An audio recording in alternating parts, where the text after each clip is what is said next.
Welcome to Pixel Parenting, the podcast where we explore how to raise kids in a world full of screens using science and curiosity. Today's episode is about how speech and language develop in children, and how screen time, technology, and our own habits as parents shape that journey. We will learn what speech therapy really is, the surprising ways it goes far beyond fixing sounds, and what the latest research says about how digital media influences language and emotional growth. We also get into practical tips, how parents can make screen time more interactive, the role of modeling our own tech use, and some of the most exciting advances in assistive technology that give kids new ways to find their voice. So I'm very excited to welcome Denise Ford to Pixel Parenting. Denise is a speech-language pathologist and executive director of the Child Development Center of Marine, also known as Speech Marine. Denise brings deep expertise in childhood apraxia of speech and in integrating technology into therapy. So, welcome, Denise. I'm so glad to have you here. Thank you. Thank you for your time. So, let's start by explaining what exactly is speech therapy. What do you actually do in a speech therapy treatment or session? Absolutely.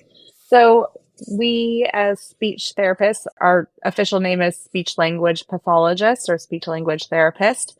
And so what most people think about when they think about speech therapy is maybe a kid can't say their R or that they have a stutter. And really what we do is we work with children, yes, that have stutters or that have articulation delays or disorders. So that's a sound error. But we also look at like the phonology, so how children are acquiring the rules of our sound system. So that looks at like the way that sounds are made, the way that syllable shapes are used. If you think about the German language, which I do not speak German, but I know that if I saw a bunch of consonants together, I would think, oh, maybe this is German. And in English, we usually only have two, at max three consonants together. So learning those kinds of rules that would be appropriate. We also look at motor planning. So the brain to the mouth, the signal that's happening there, whether or not there's any weaknesses. And then we go into language. So language development, language loss after an accident, such as a brain injury or stroke. We look at social-pragmatic language.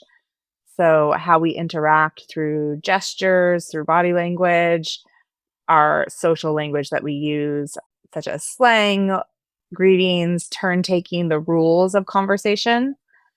And then we also work on memory, cognition, problem solving, as well as swallowing. And so that's one that people don't normally think of when they think of a speech teacher. But we work on feeding with children who are picky eaters, who have a swallowing disorder, adults also, but I'm a pediatric speech pathologist. So I'm thinking about this from the realm of pediatrics. So children who may have disorder in their swallow function, disorder in their ability to organize the bolus in their mouth pre-swallow. So we have actually a very wide variety of things that we work with in speech therapy. Indeed. Yes, I didn't know about the salon. But it makes sense. Yep. So because the podcast is about screen time and technology, so let's tie it up, and I would love to hear your experience on and what you know about what the research says on how does screen time affect speech and language development, whatever you know about that. Yeah, absolutely. So in language, we work on not just verbal language, so what we hear and understand and what we say and speak. So that's receptive language and expressive language, but also that written form. So what people don't realize is that we are also experts in reading and writing, because reading is going to be that receptive written form of language and writing is going to be that expressive written form of language. And does that include like telling stories and storytelling and structuring the mind for that, or that's So, existed? yeah, absolutely. That would be about language organization. So if you think about, verbal storytelling, we have the ability to use the right syntax or the right grammar, use the right like story elements, be able to use the vocabulary for sequencing, all of that. So that can be done verbally or it can be done written as writing expository, writing a story, a little narrative.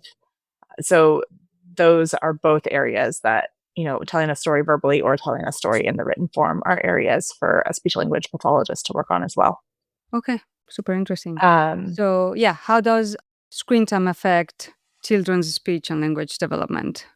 so there's more and more research coming out about the screen time and how it's impacting children and their speech and language development. There are two different ways that I'm going to talk about more so. And one would be the social emotional development.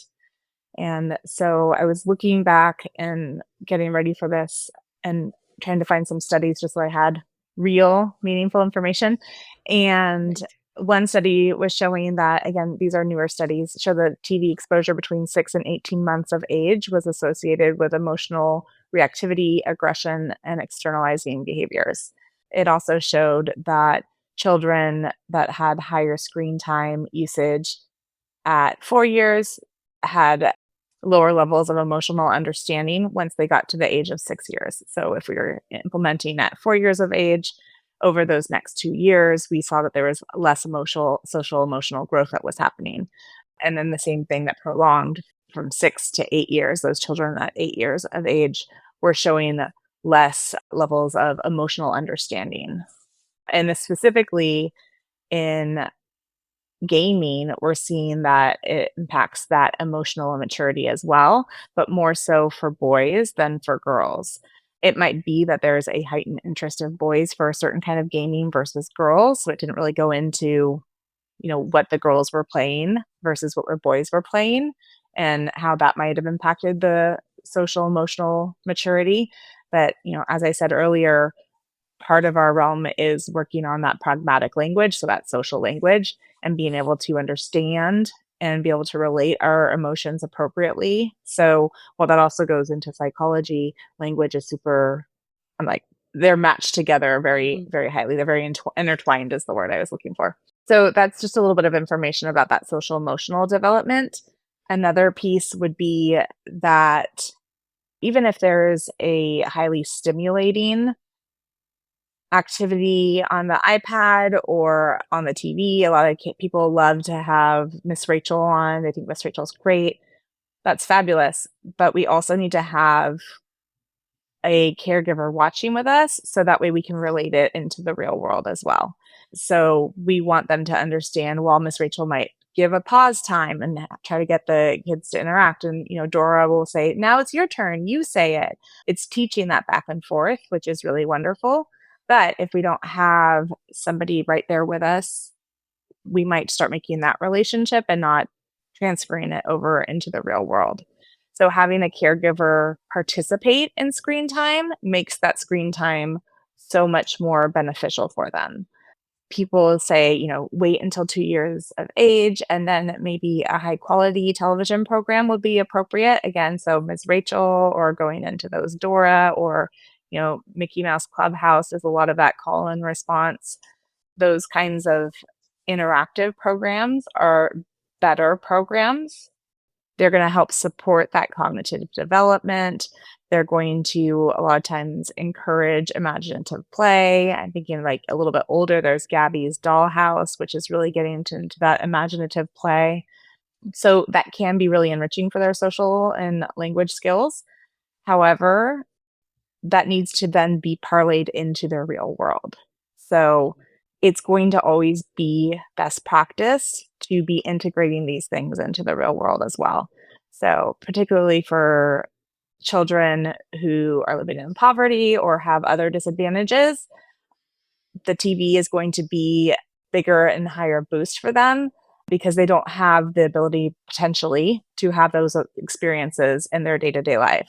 If they have the ability to have those experiences, it's best to go out and get those experiences in real life because interacting with a person is much different than interacting with a screen.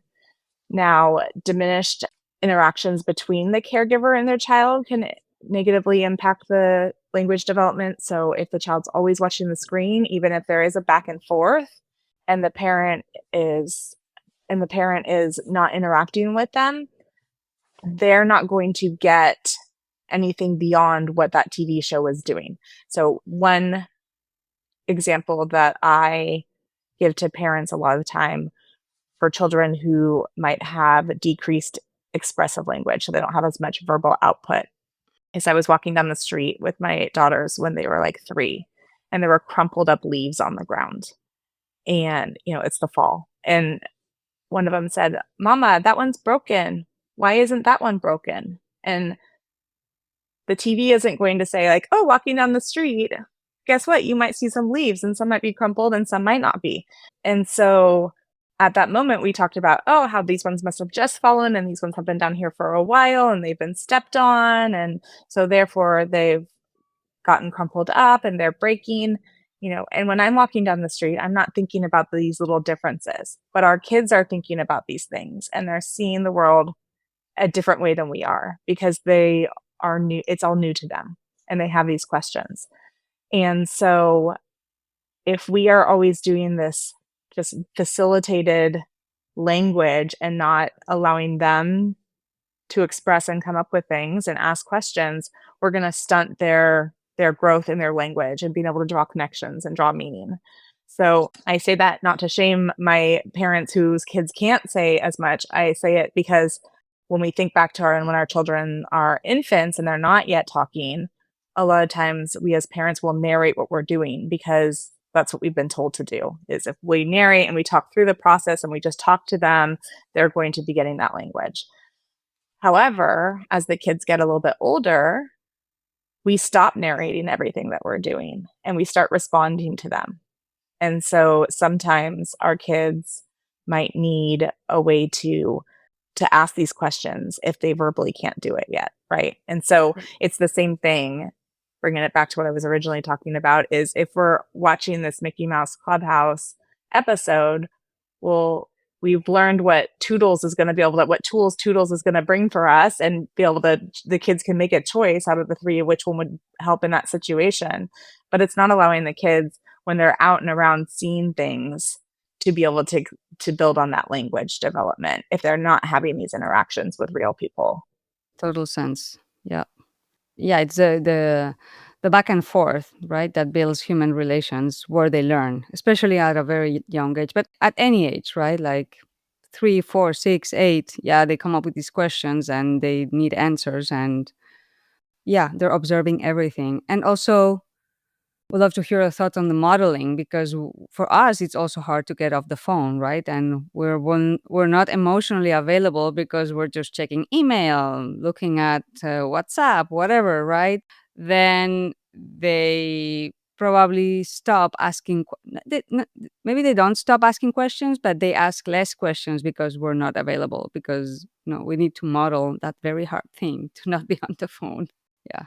Exactly. We're showing that there's something that's more important for them to view as more important than that interaction with them. And I'm so guilty of this. And my husband is very good about not just having his phone in his hand scrolling through things, but I will have my phone scrolling through things when we're watching a show together or something, or, not necessarily when we're playing a game. When we're playing a game or doing a story, then I'm really there. But if it's something that I'm like half in, it shows them that like, actually watching this movie wasn't as important to me, or like while you're doing that art project, being involved in it in some way wasn't as important to me. So absolutely, it's kind of modeling that we can just, if something's not as important to you, you can just withdraw, right, from the world around you. Yeah. So it's not just about their screen time, but also our screen time, which is, in my experience, the hardest. Anyway, so how is technology transforming your profession, speech therapy, and how is it's impacting the children's communication skills? Absolutely. So I was talking earlier about, the child like maybe not being able to ask the question about the leaves. So that brings in assistive technology. And assistive technology can be done in many different ways, but one specifically is assistive technology device for communication called an AAC device. And so there are actual devices that you can get from companies, or now a lot of times there are applications that you can put on the phone or on your iPad that will have icons that as you touch them, they will speak for you. So it'll give a voice to somebody who maybe doesn't have a voice at that time, or maybe doesn't feel comfortable using their voice. When I was at one workshop, there was a young man in his 20s who has autism, and he has a variety of degrees from college. And he is able to verbally communicate, but he prefers to use a device to communicate. So, he has a degree in psychology. He was a very impressive young man, but the autism made wanting to communicate verbally more challenging for him, and so therefore, we had a whole like question and answer segment with him, and so it has given him a stronger voice and he's felt more comfortable with his voice using that AAC device. For our younger kids, we might not know if they're going to be able to be verbal communicators, but while we're working on it, we shouldn't stop the language. So, when we're talking about speech, we're talking about the sounds. When we're talking about language, we're talking about our ability to take those words and put them together meaningfully. And so, just because a kid can't talk yet doesn't mean that there isn't language developing yet. And so we want that language to keep developing. How that happens is through that back and forth interaction. And so we can use that AAC device to allow the language to keep expanding, allow the children to be able to ask those questions about the leaves on the street while we're working on being able to put those speech sounds together. And, we live in a world where we verbally communicate. I previously was a teacher of the deaf. Parents were always very wary of sign language. But I would always assure them, if your child is going to be able to speak and hear and use those pieces in communication, they will drop the sign language eventually because this is a speaking world, right? It's the same thing with the AAC device. Most likely, I gave that example of that young man, but most likely the kid is going to drop the AAC device if that verbal output then increases. But we shouldn't stunt the language growth just because the speech is holding them back. Okay. Some people may use like speaking to text, which is really great for somebody who might have, well, like an auditory processing disorder. So I'm thinking about one of my high schoolers. He also has autism and has slower processing. So his teacher can wear a microphone that can then take his words and put it into text across this individual's computer. So that way he can also read along, like closed captioning. And so that helps him because having that visual input assists him in understanding. That same individual also has apraxia of speech, which makes being able to verbally output really challenging. So the longer the utterance, the more complex the motor plan for him, the harder it is. So if somebody doesn't understand him, he can pull out his phone and he can type it and then show them. So that's been super beneficial for him. We have amplification systems for people who are hearing impaired. So I had a microphone that would just be around my neck and I would talk and sign during class. And each of my students would have a system that was individualized to them and connected to hearing aids. So it would take my acoustic signal and amplify it even more so in their hearing aids. So that can be really beneficial in the classrooms. I went to a workshop last year where the presenter was completely nonverbal. And so the entire presentation was done by them typing, and then it would go up on the screen and it would be automated with like an AI voice. And so, we had a 2-hour presentation from somebody who was nonverbal, but with a PhD. So it's giving amazing ways that it can help with communication skills. When we think about children with like a stutter, there's delayed auditory feedback. So they wear a little device. It slows down the speakers. It takes your own voice and delays it. So it slows it down. And that slowdown then gives you a slower rate because of that auditory feedback loop has been slowed down, which a lot of times can decrease or take away the stutter. It's not 100%, but a lot of people have found that to be beneficial. And then we have visual feedback. So like a volume meter for people who might be quieter or too loud and can't modulate their voices. There's biofeedback. So I've actually used an ultrasound device with my students. I have an ultrasound machine at my clinic, and I had a child with a motor planning disorder, also apraxia speech, who was in 4th grade and still couldn't do a ka or a ga sound. And I started to wonder if like he was even able to get his tongue back there. And so when I used the ultrasound, I saw that when he swallowed, because our tongue does that same movement, that his tongue was able to go back there. So I said, "Do you see where your tongue's going right now? That's where the sound is." That was the first time we ever got a "ga" was in that same session, which was pretty exciting Wow. because we had worked on it off and on since he was 2 years old, and here he was in 4th grade. And likewise, I had another student who was always doing a G for a D. He could do a T, but we couldn't the T and D are the same sound. If we say t and d, our tongue does the exact same thing, our airflow does the same thing. It's just one we have a vibration of our vocal folds to make it louder, the d, and the other one it doesn't vibrate. So he could do his T, but we couldn't turn on the voice for that. As soon as we turned on the voice, it would go to a G.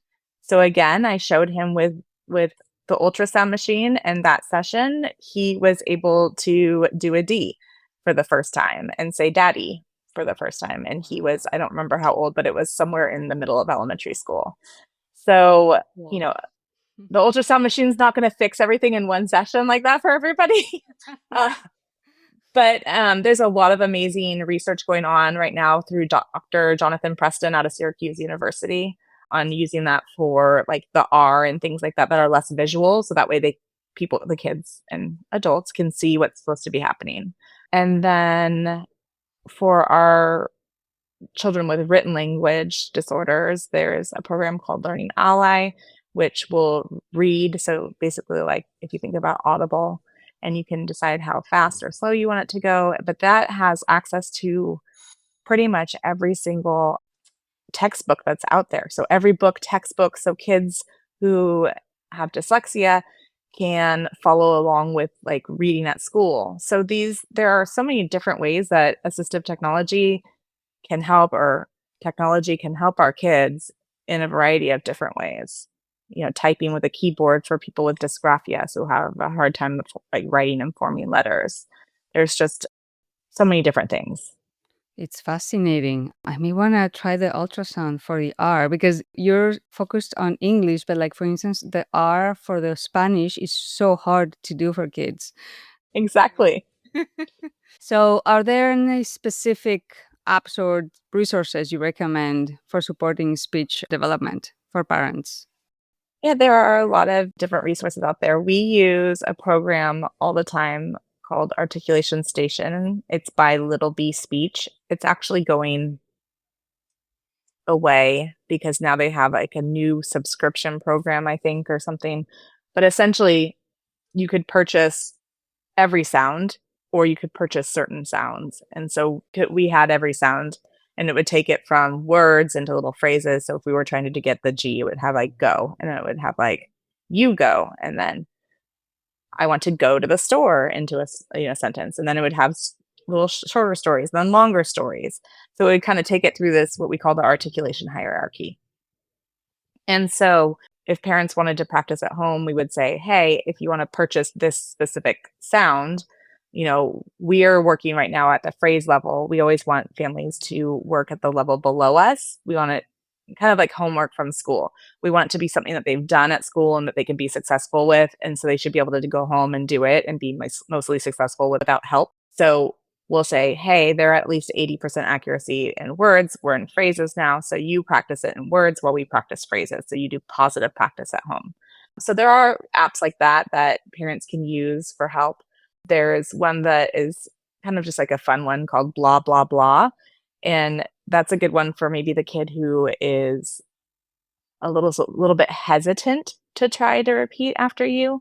Our little ones are very smart. A lot of times families will say with their like 22-month-old, like they're just really stubborn or really shy. And so they won't like try to imitate when we want them to do something. A lot of times it's that even at 18 months that we see these kids know that they can't do something, and so they don't wanna try because they've already kind of tried on their own and you didn't realize it and they couldn't do it, and so it's easier for them just to not do it than to do it like, try and not be able to do it. Mm. And so, suddenly, as they're in speech therapy and we've gotten through past that, like, "Okay, I'm not going to try into it. This is a safe place. You can try, and it's okay if it's wrong, and we're gonna get it together." And once they start to get it, parents are like, "Oh my gosh, they weren't shy at all." No, they weren't. They couldn't talk. So the blah blah blah app is just a little silly one that has like little faces, and when you start making sounds, it moves along with you and does it. So that it's just rewarding for the child. There are obviously like the different apps for the AAC devices, and those would be trialed with a speech pathologist, having you take those home and try them and see what's working for your kid. That should always be trialed for, a few weeks and seeing whether or not it fits with your family. Try a new program and see just what is working best for your child and your life. There is a program called Speech Blurbs, and that's kind of like the articulation station where it has different levels. I believe that they also have like a homework program now where you can say like, "Okay, I'm gonna assign this to the families to take home." As far as like language development, I really love the Toca Boca apps. Mhm. That's a company. They've got like hair salon and hospital and all these different like imaginary play worlds where you can do different things. I wouldn't say, like, don't have your kids do these things by themselves because doing it by themselves, they're just dragging and dropping and moving things around. But really, these are meant to be used to encourage language. So, like, oh, let's make her hair long and you can make the hair grow, and let's change the color, let's make it wavy, or let's make it really short. So you can get different vocabulary words in. And, like, do we like that? We don't like that. And even the customer at the hair salon sometimes will be like, "Oh," or I don't know, like, big smile, like, "Oh, how did they feel about it?" They seemed surprised by it.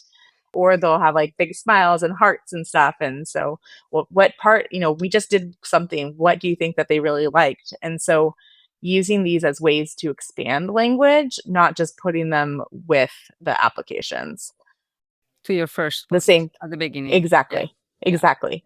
The same thing with, like, ABCia, PBS Kids, those are just online platforms and not apps, but, going to those are always really great because, again, they have, like, interactive games that you can do with your child.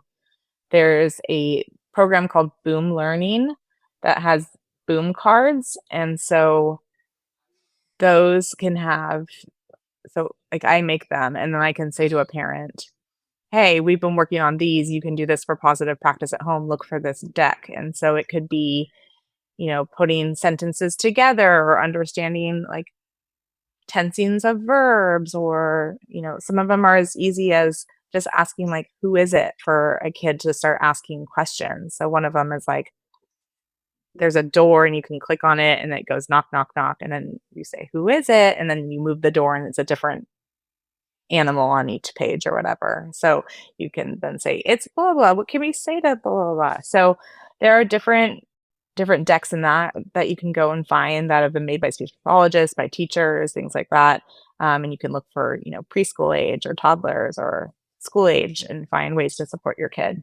Love it. Super Uh, practical. And I'm going to add all those links in the show notes so people can okay. just go and click. And also, I want to let the audience know that this is what you use and this is non commercial. We're not advertising Yes. any of these apps. No. Nope. No. Nope. We're not. Yes, that's true. So, yeah, that's super practical. And I may use some of those for vocabulary, especially in English, since we're lacking that at home. So another way that we integrate is using, like, for home practice, I have the children record themselves. I think that video recording and video modeling is really important. And so that's a fun thing for kids to do at home. They can video themselves, they can go back and look at themselves. They can see like what their strengths and weaknesses are and make kind of goals towards things as well. So we'll use it for fluency. So that way if a child is maybe not recognizing that they have a stutter or like when it's happening. So that way they can just bring more awareness and self-monitor. And I don't want to say that it's not okay to have a stutter because it's totally fine to have a stutter. What we do want is for an individual to make the choices as to whether or not they want to use any techniques or not. It's their choice as to, like, we want them to have the techniques and then be able to implement them if they want to. So we will use self-monitoring so that way they can see when it's happening, they can understand when it's happening, and then they can go back and use strategies in the clinic, knowing that when they leave here, they're welcome to use those strategies or not. The same thing for articulation. So sometimes, like especially with the R, the W is a lot of times what people will do instead. So instead of rain, they'll say wane. And so I'll say like, okay, you're still moving your lip. Let's try not to move our lip because your lip is taking over, and then you just go back to that motor plan of using your W. And they might not feel that, but then when they see it, they're like, oh wow, okay, yeah. So being able to just in the mirror, they might not be able to do it at real time, but when they go back and actually just watch and they're not doing anything else is when it clicks. And then also for home practice, I will do something with a child and we'll do it together, and they'll be really strong at it when we do it together. But then when I'm not there with them, it's harder. And so then we'll take a video. I had this one teenager that we would say things together. This is an individual with Down syndrome and apraxia of speech, and he was hearing impaired. So we would literally we would put our hand to our throat and say cup, and at the end where there's a P, I would do this visual for our like lip popping, and so we go cup. And so he would do it on himself, and I would video him while we were saying it together. And then he would take it home, and his mom said that he would just practice and watch it in his room and do it with it. So video modeling is really a huge part that is very, as far as tech goes, very low tech and very efficient.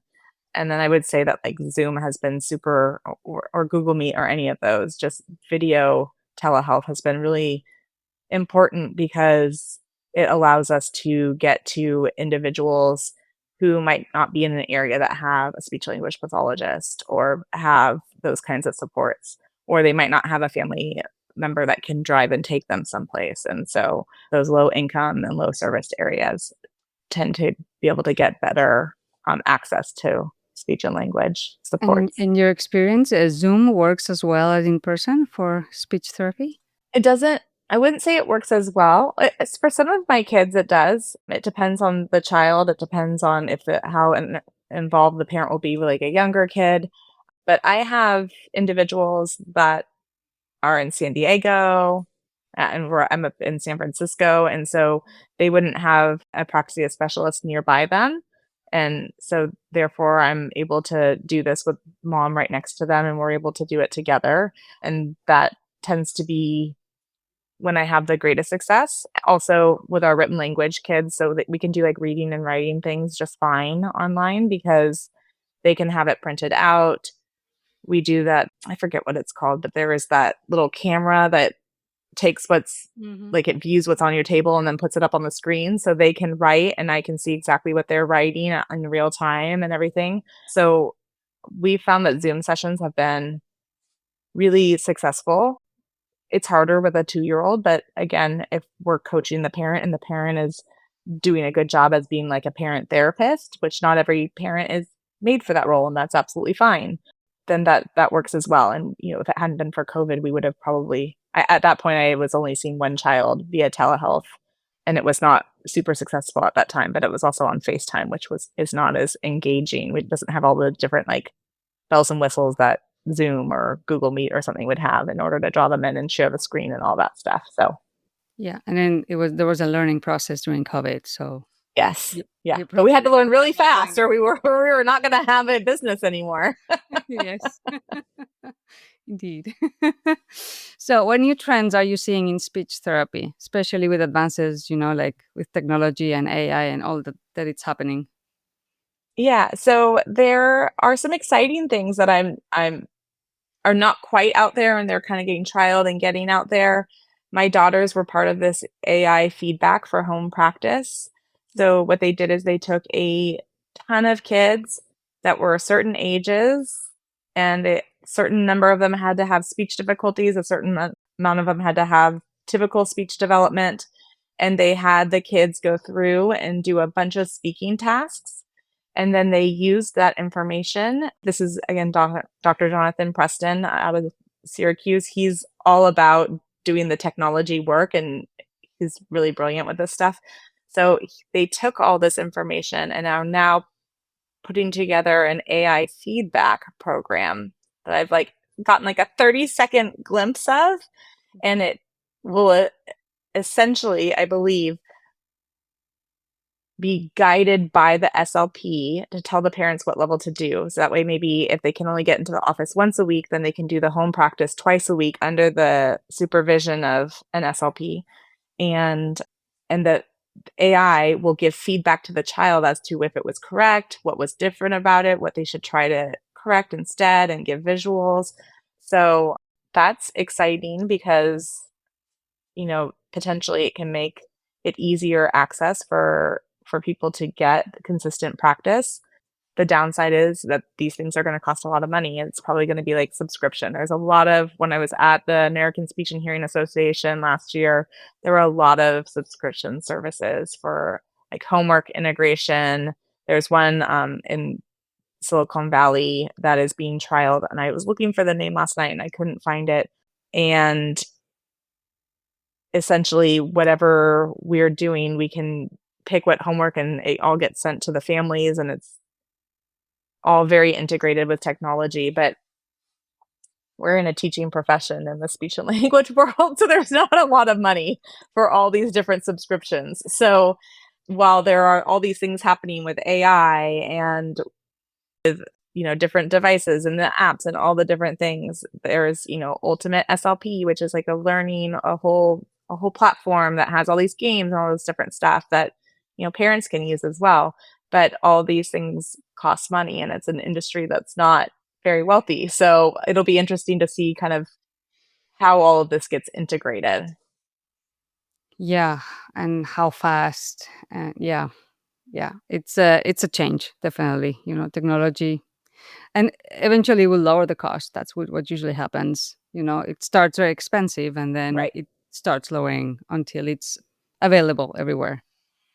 It will take Right. maybe a few Or the years. cost gets passed through to the parents, which is also tricky. The parents are already paying a lot of money for therapy, and then to take on those. There is one that was pretty cool that one of my kids is doing, where he's recording his voice, and he re-records every 6 months to every year because he has severe motor planning challenges. And so we practice this set of sentences. And then when we feel like he's gotten stronger with them, he records his voice, and it takes all the different sounds and everything that's put together, and AI then uses their voice for an assistive technology device. So previously, your device would be, you pick little boy, and then it's a little boy's voice or whatever that is talking for you. But this is actually taking your child's best version of their voice to the assistive technology device. So that way, when they're typing in or pushing the icons, that it's actually their voice, because maybe they can't put together a long sentence, but they could put together a word. So there are some cool ways that technology is allowing kids to access their own real voice to be able to communicate. That's really cool. Nice. Could you tell the audience where can they find you? Where's your business located, website, and all of that? And I'll add it to the Oh, show notes too. yes. Okay. So we are at the Child Development Center of Marin, formerly known as Speech Marin or Speech Therapy Marin. So our website is www.speechmarin.com. And we are just north of San Francisco by 10 minutes in a small town called Mill Valley. And you can reach me from that website or Denise@speechmarin.com. Perfect. And I'll add it to the show notes. Well, thank you. Thank you so much. This was fascinating. Yeah, technology, it's really powerful for these kind of things. Thank you so much. That's it for today's episode of Pixel Parenting. I hope you leave with a better understanding on how children develop speech and language, and how screen time can both help and hinder that growth. If you want to learn more about Denise's work, you can find her at the Child Development Center of Marin at speechmarin.com. I'll also include links to the apps and resources she mentioned in the show notes. As always, thank you for listening, and if you enjoy the conversation, please subscribe, share with a friend, and leave us a review so more parents can join the conversation. Until next time, stay curious, connected, and keep learning.